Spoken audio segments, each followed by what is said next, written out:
नमस्कार खबरां दे इस बुलेटिन च तुहाडा स्वागत है। मैं हाँ कुसुम सोनिया। सब तो पहला चोणवीआं खबरां। प्रधानमंत्री नरेंद्र मोदी ने सारिਆਂ ਦੀ सहमति नाल पास होए नारी शक्ति वंदन बिल ਨੂੰ संसदी यात्रा ਦਾ एक सुनहरा पल ਦੱਸਿਆ। औरतां ਲਈ ਰਾਖਵੇਂਕਰਨ ਬਾਰੇ नारी शक्ति वंदन एक्ट ਤੇ ਰਾਜ ਸਭਾ ਵਿੱਚ ਚਰਚਾ ਜਾਰੀ।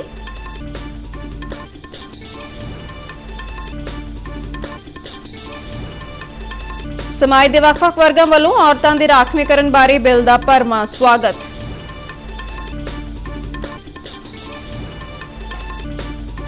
लोक सभा विच चंद्रयान 3 की सफलता ते चर्चा।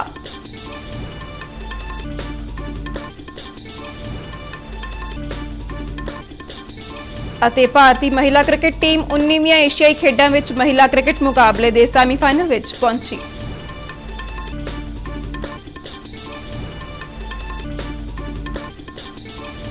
ਤੇ ਹੁਣ ਖਬਰਾਂ ਵਿਸਥਾਰ ਨਾਲ।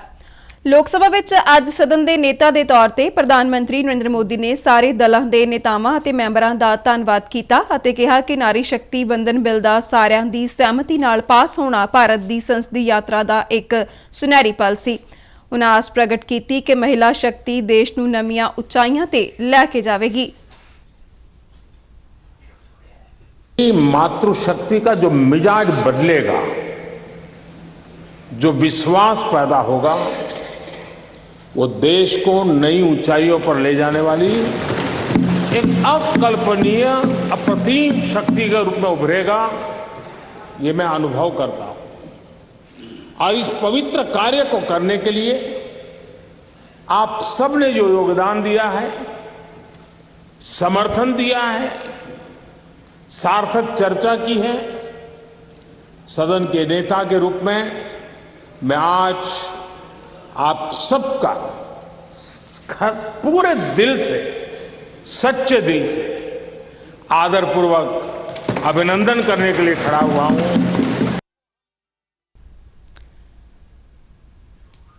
पार्लीमेंट के विशेष इजलास का आज चौथा दिन है। अज राज सभा विच औरतां लई राखवेंकरण बारे बिल नारी शक्ति वंदन एक्ट नूं पेश किया गया ते इस ते चर्चा जारी है।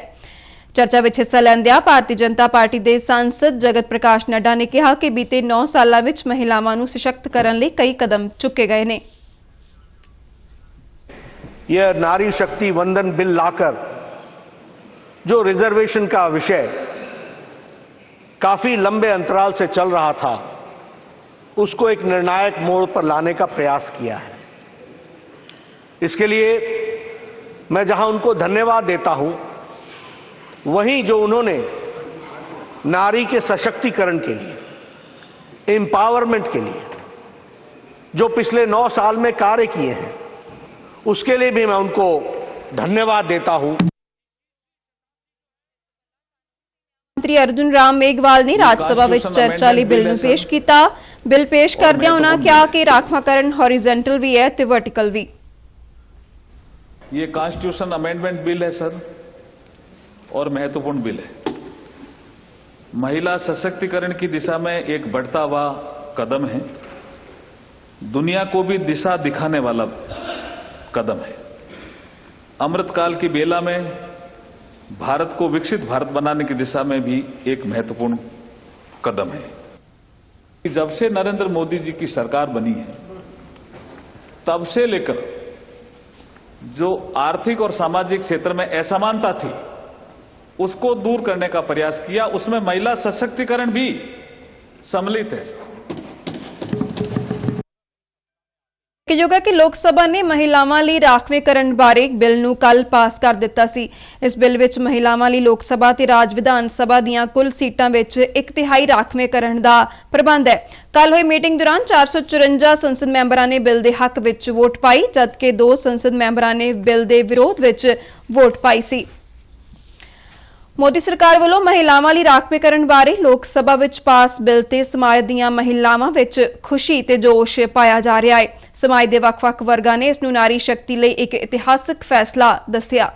मोदी साहब का काम तो आप देखते आ ही रहे हैं कि पिछले 8 सालों तो उन्होंने बहुत सोहना काम किया ਤੇ ਇਸ ਬਿੱਲ ਨਾਲ ਤਾਂ ਮਹਿਲਾਵਾਂ ਦੇ ਵਿੱਚ ਬਹੁਤ ਜ਼ਿਆਦਾ ਖੁਸ਼ੀ ਦੀ ਲਹਿਰ ਹੈ।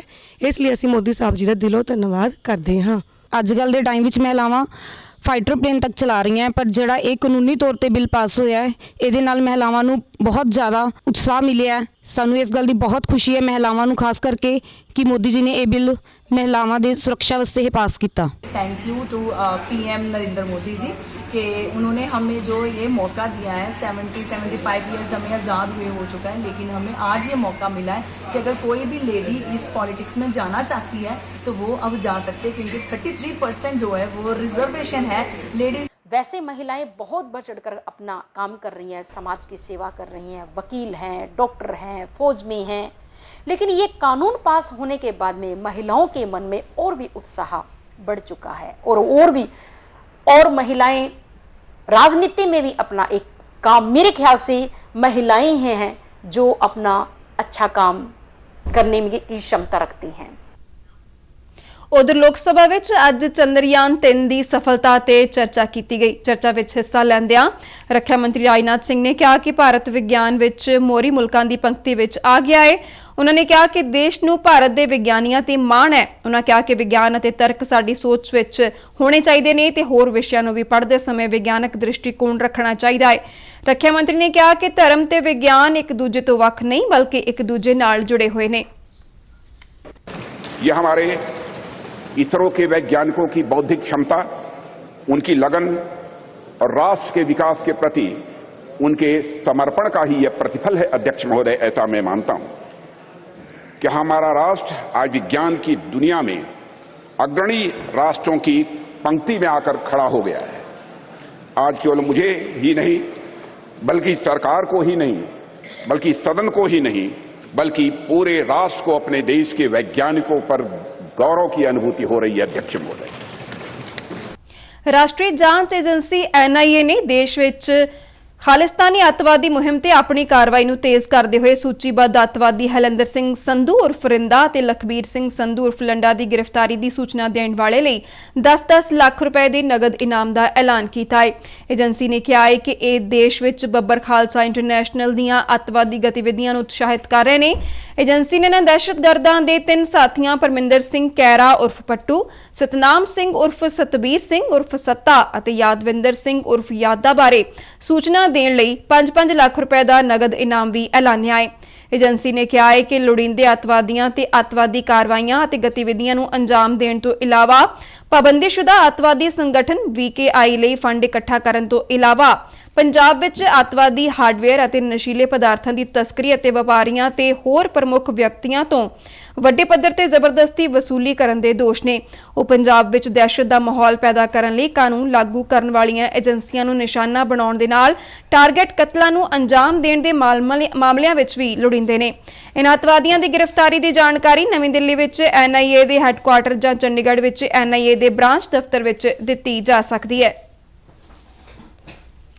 भारतीय महिला क्रिकेट टीम ने 19वीं एशियाई खेडों में महिला क्रिकेट मुकाबले के सैमीफाइनल में अपनी जगह बना ली है। बारिश प्रभावित 15 ओवरां के इस मैच में भारत ने मलेशिया को 174 दौड़ां का वड्डा टीचा दिता सी। टीचे का पिछा करदिआं मलेशिया की टीम सिर्फ 2 ही गेंदां खेड सकी। इस तो बाद बारिश शुरू हो गई तो अगे मैच नहीं हो सकिया। बारिश की वजह नाल रद्द हुए इस मैच में बेहतरीन रैंकिंग के आधार पर भारत सैमीफाइनल में पहुंच गया। एशियाई खेडों की रस्मी शुरुआत 23 सितंबर को होगी। हालांकि कुछ मुकाबलों की शुरुआत पहला ही हो चुकी है। अज महिला क्रिकेट तो इलावा रोइंग, सेलिंग, पुरुष फुटबॉल और महिला फुटबॉल में भारतीय खिडारी मैदान में उतरनगे। पुरुष फुटबॉल में भारतीय टीम का सामना ग्रुप पद्धर ते बांग्लादेश नाल होवेगा। चीन तो हारन तो बाद भारत नूं तगमे की दौड़ में बने रहने लई बांग्लादेश के खिलाफ मैच जितना जरूरी है। इस दे नाल ही शाम 5 बजे भारतीय महिला फुटबॉल टीम भी एक्शन विच दिसेगी। महिला फुटबॉल के ग्रुप पद्धर ते भारत का सामना चीन नाल होवेगा। खबरां दे बुलेटिन साडे दर्शक RNU DDK दे जलंधर दे YouTube चैनल, फेसबुक पेज और ट्विटर हैंडल ते भी देख सकते हैं। बुलेटिन के अखीर में चोणवीआं खबरां एक बार फिर तो। प्रधानमंत्री नरेंद्र मोदी ने सारिਆਂ ਦੀ सहमति नाल पास होए नारी शक्ति वंदन बिल ਨੂੰ संसदी यात्रा ਦਾ एक सुनहरा पल दस्सिया। औरतां ਲਈ राखवेंकरण बारे नारी शक्ति वंदन एक्ट ਤੇ ਰਾਜ ਸਭਾ ਵਿੱਚ चर्चा जारी।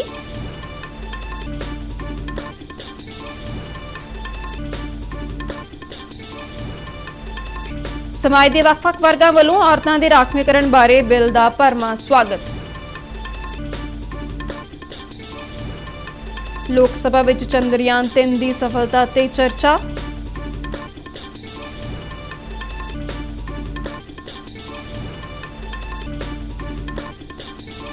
ਭਾਰਤੀ ਮਹਿਲਾ ਕ੍ਰਿਕਟ ਟੀਮ 19ਵੀਆਂ ਏਸ਼ੀਆਈ ਖੇਡਾਂ ਵਿੱਚ ਮਹਿਲਾ ਕ੍ਰਿਕਟ ਮੁਕਾਬਲੇ ਦੇ ਸੈਮੀਫਾਈਨਲ ਵਿੱਚ ਪਹੁੰਚੀ।